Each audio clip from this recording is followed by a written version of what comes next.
communication, so it brings comfort fire. But now with satellite technology, we don't use them anymore.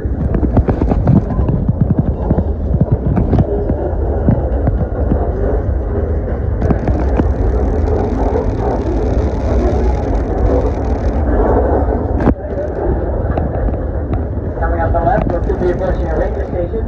The station was originally located south of Duncan and moved here in the 1980s. Over 100 of these stations were located in Gulf, BC, but are no longer in use. They served as offices, radio dispatch, tool storage, and general area accommodation for the forest rangers.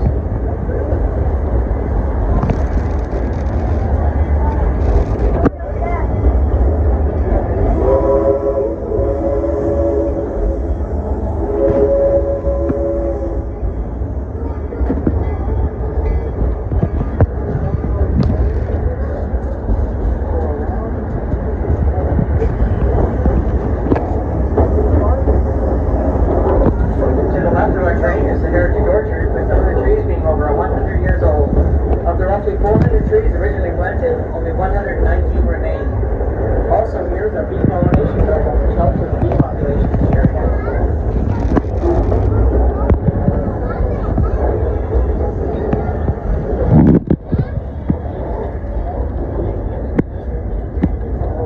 Coming up to the right of our train, here's the bird sanctuary area. This land is managed by Ducksville Limited and the Summerless Marsh Protection Society in partnership with the BC Forest Discovery Centre. Mute swans, Canada geese, and great blue herons are often seen here.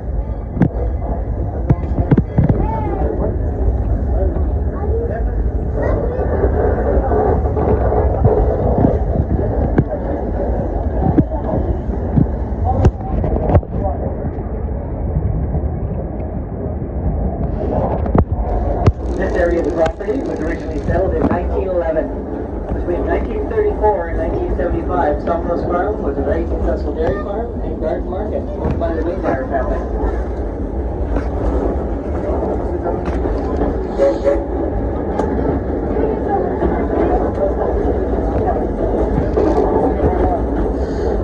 Some of the yellow machinery coming up on your left was designed by the R.G. Letourneau Company in the 1950s. Also here is the Northwest and the Skagit. These machines we use to stack, load, and transport logs.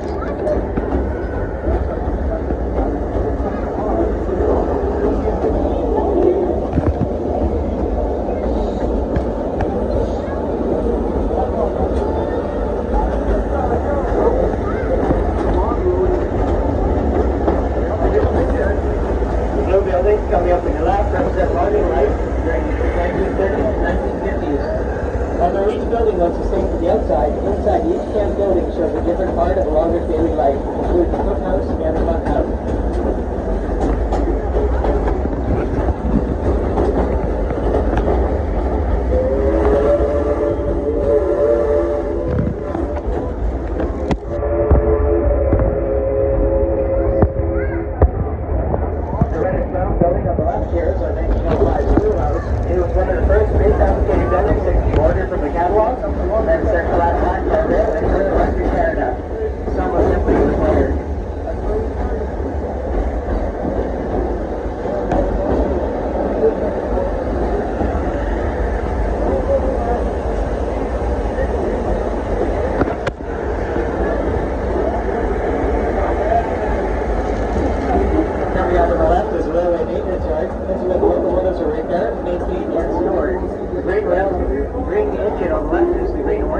That's a 1928 Plymouth gas locomotive. The engine we're using today is a 1920 Hilcrest steam engine.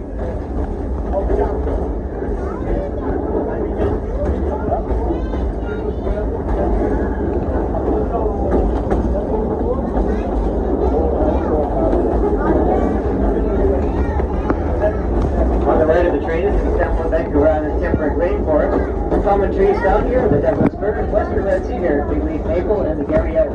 I would highly recommend walking through these forest trails if you get the time.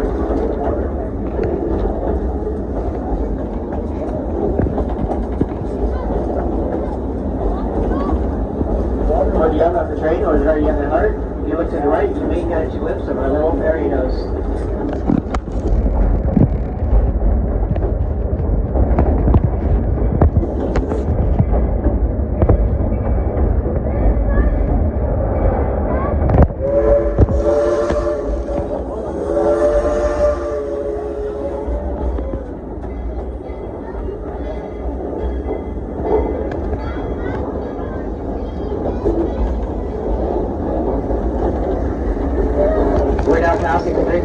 station. This was the original entrance to our museum when we opened in 1966.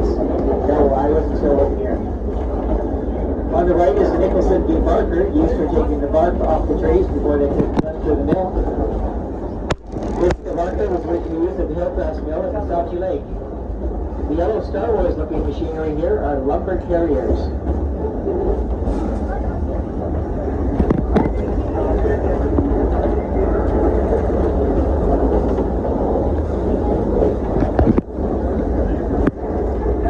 Coming up in the way of the train is that portable sawmill.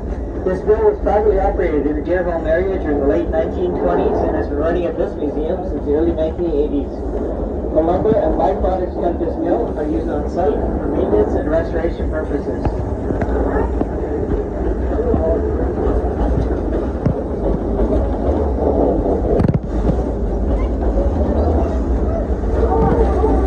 We now approaching one of the scenic areas of the train ride. We're crossing the trestle of the Summerose Lake. The word Summerose is a place of rest in the local native language of the Cowichan First Nation.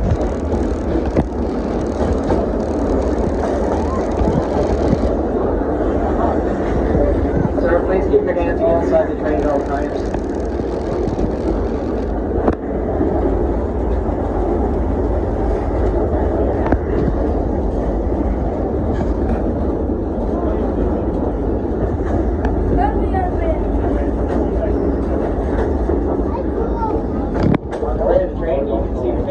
Area. In these lower grounds, you'll see many artifacts related to the logging industry.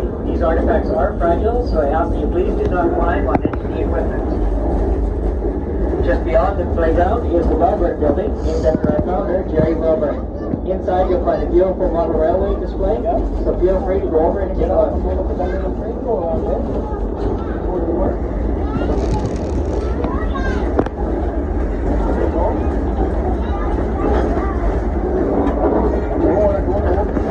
Just around the corner from the North Cowichan Station. We'll be stopping here for a couple of minutes to get some of our passengers and load some on. Just as a reminder, your admission does include all the train rides, so if you don't want to run back to the train in a couple of minutes, you can always catch the next one. The train does run every half hour. Thank you.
See you, Tristan.